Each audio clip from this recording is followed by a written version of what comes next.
그날 나는 내 가장 소중한 것을 영원히 잃었다. 믿었던 친구가 내 아이를 학대하고 그 사실을 숨기려 나를 파멸시키려 했다. 이제 나는 그 배신에 맞서 모든 것을 걸고 복수한다. 그 대가는 공평해야 한다. 비가 내리던 그날이 아직도 생생하다. 서울의 좁은 아파트, 창밖으로 한강이 흐르는 풍경이 흐려지던 오후. 나는 서둘러 가방을 챙기며 민준이를 불렀다. 6살 난 아들, 아직 세상이 무섭다는 걸 모르는 순수한 눈빛으로 나를 올려다보았다. 엄마, 어디가? 급한 가족 일이 생겼어. 오늘은 수진이 이모 집에서 자고 올까? 수진이는 내 대학 동기이자 가장 가까운 친구였다. 싱글맘으로 홀로 아이를 키우던 나에게 그녀는 늘 손을 내밀어 주었다. 민준이가 태어났을 때 병원까지 달려와 준 사람, 내가 직장에서 늦어질 때마다 아이를 봐주던 유일한 존재. 믿음이란 단어가 그녀를 위해 만들어진 듯 했다. 수진이 이모라면 좋아, 민준이가 환하게 웃었다. 나는 수진이에게 전화를 걸었다. 목소리가 밝았다. 당연하지, 맡겨. 나도 지은이랑 같이 재밌게 놀게 할게. 그렇게 민준이를 데리고 수진이 집으로 향했다. 강남의 고급 아파트, 그녀의 남편은 성공한 사업가였다. 문을 열자 수진이가 웃으며 맞이했다. 오랜만이야. 민준아, 이모랑 놀자. 나는 급한 마음에 아이를 안아주고 서둘러 나왔다. 어머니의 병원비가 급하게 필요했다. 가족 비상사태, 그게 내 인생의 전부였다. 그날 밤, 병원에서 어머니를 지키며 잠을 청하지 못했다. 수진이에게서 사진이 왔다. 민준이가 지은이와 함께 웃으며 장난감을 가지고 노는 모습. 안심이 되었다. 하지만 다음 날 모든 게 달라졌다. 아침에 민준이를 데리러 갔다. 문을 열자 수진이가 평소와 다르게 피곤한 얼굴이었다. 어제 좀 늦게 잤어. 민준이 잘 놀았어. 민준이는 내 품에 안겨 조용했다. 평소라면 수다를 떨 텐데. 집으로 돌아오는 차 안에서야 이상함을 느꼈다. 아이의 팔에 멍이 있었다.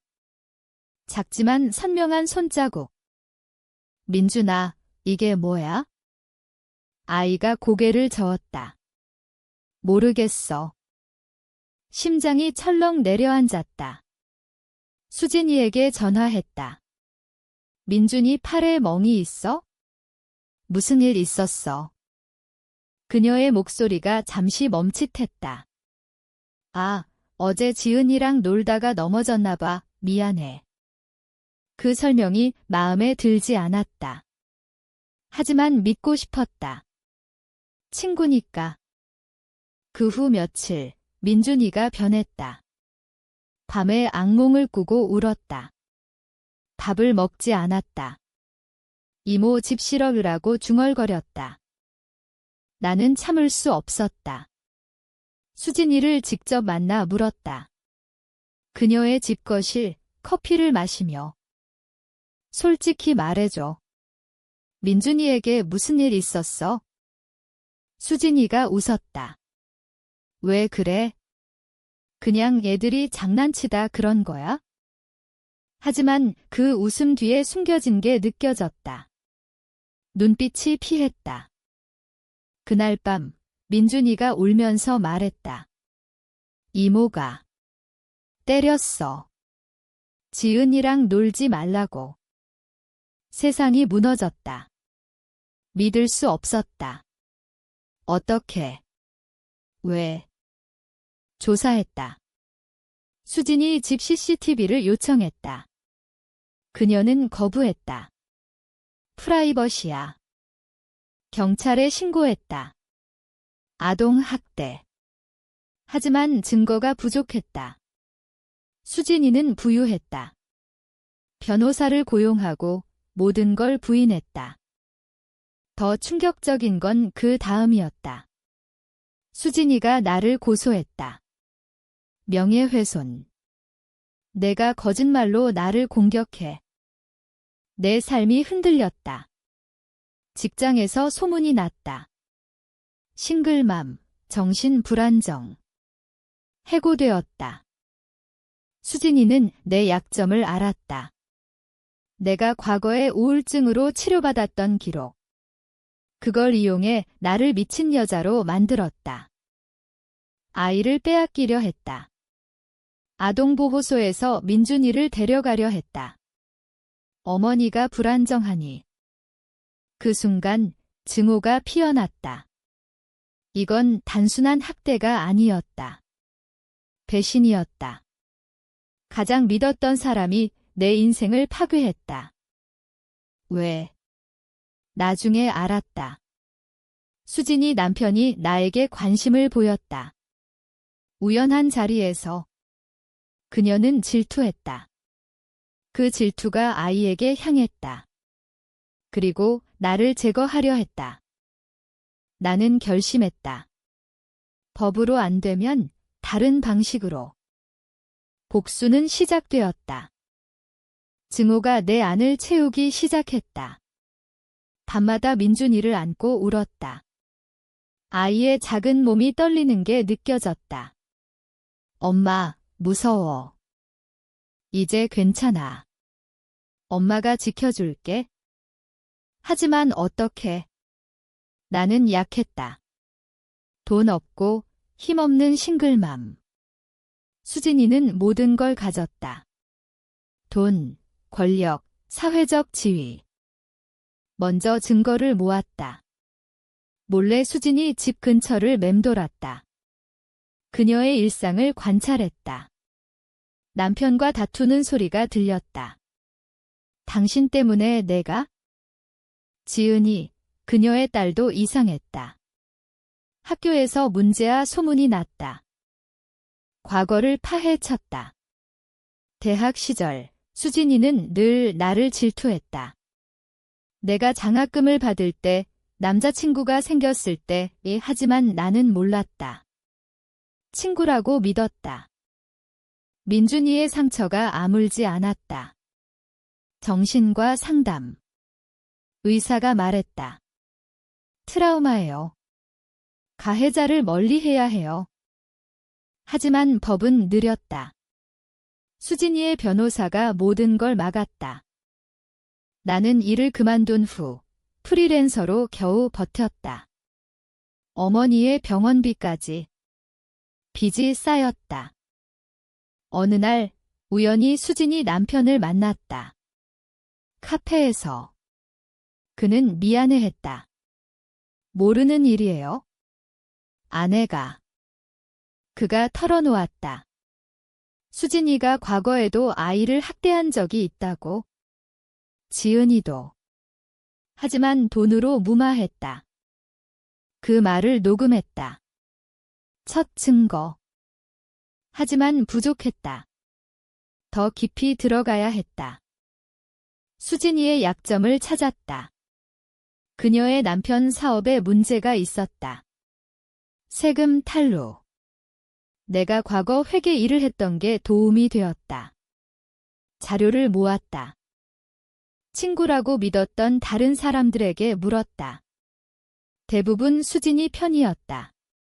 너 과민 반응하냐? 고립되었다. 하지만 그 고립이 나를 강하게 만들었다. 민준이를 보호하기 위해 이사했다. 작은 원룸으로. 아이는 여전히 밤에 울었다. 나는 계획을 세웠다. 서서히, 치밀하게. 먼저 수진이의 삶을 흔들었다. 익명으로 세무서에 제보. 그녀 남편 사업조사 들어갔다. 수진이가 불안해했다. 나를 의심했다. 전화가 왔다. 너야? 그만해. 무슨 소리야? 나는 차분히 대답했다.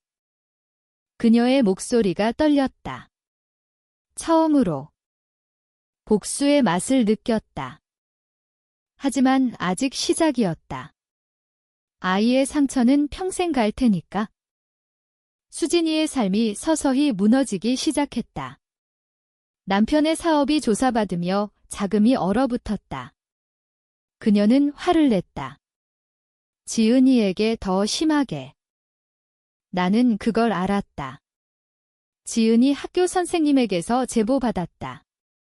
아이 상태가 안 좋아요. 지은이가 민준이처럼 상처를 입었다. 아이러니했다. 그녀가 한 일이 딸에게 돌아왔다. 나는 수진이를 만났다. 공원에서. 왜 그랬어? 그녀가 웃었다. 너 때문이야. 내가 내 남편을 유혹했으니까? 거짓이었다. 하지만 그녀는 믿었다. 질투가 그녀를 미치게 만들었다. 민준이 때린 건? 그 애가 지은이 장난감을 빼앗아서. 그냥 살짝. 살짝. 그 멍이 살짝인가?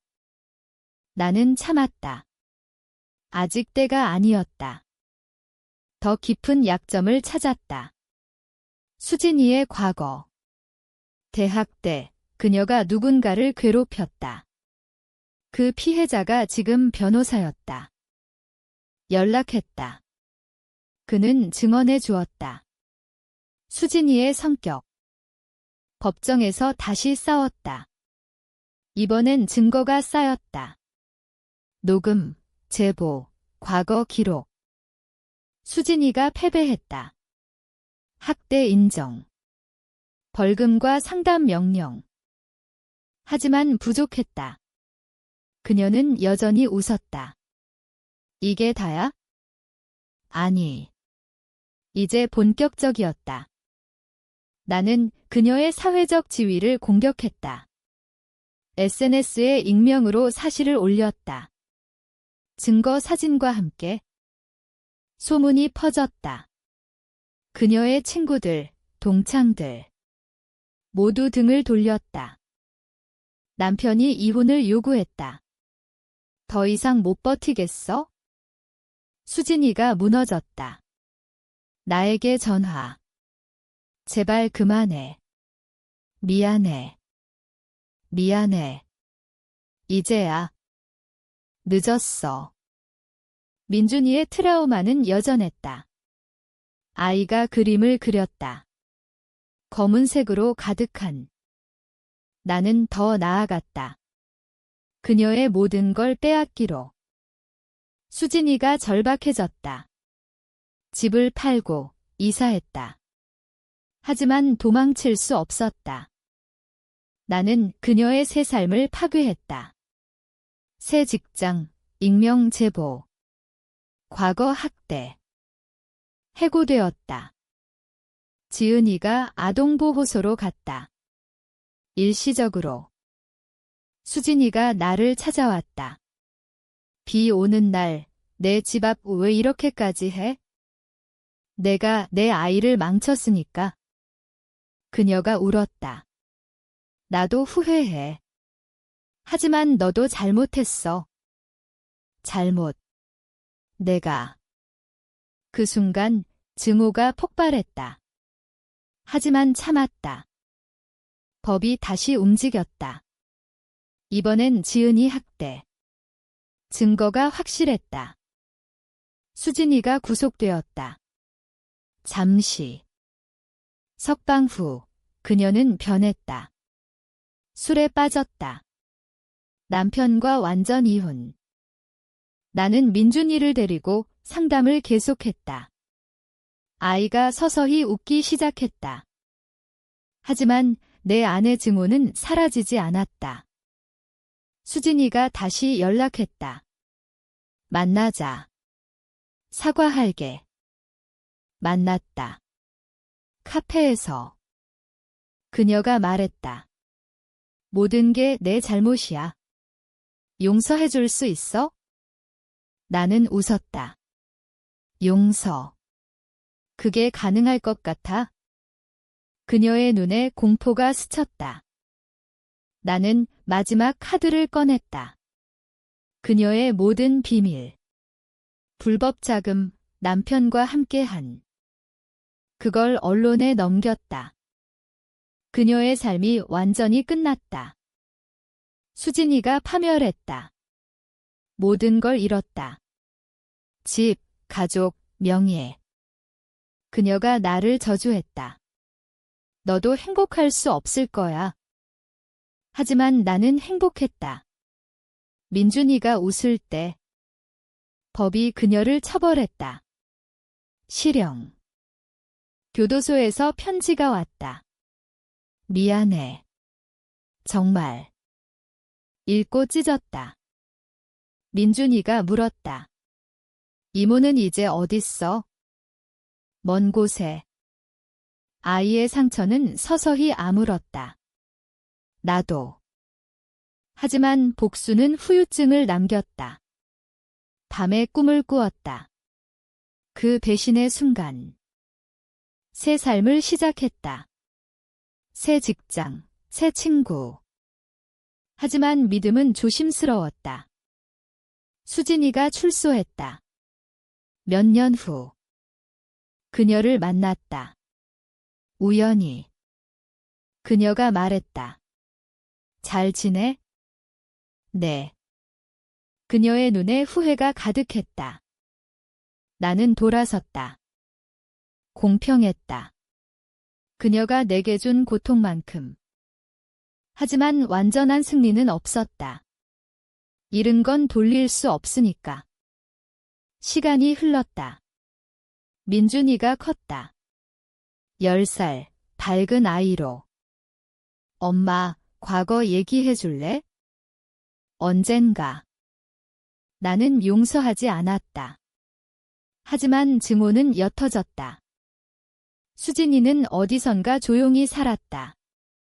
들은 소문. 그녀의 삶이 내 복수로 끝났다. 하지만 나도 변했다. 더 강해졌지만 더 외로워졌다. 믿음의 대가였다.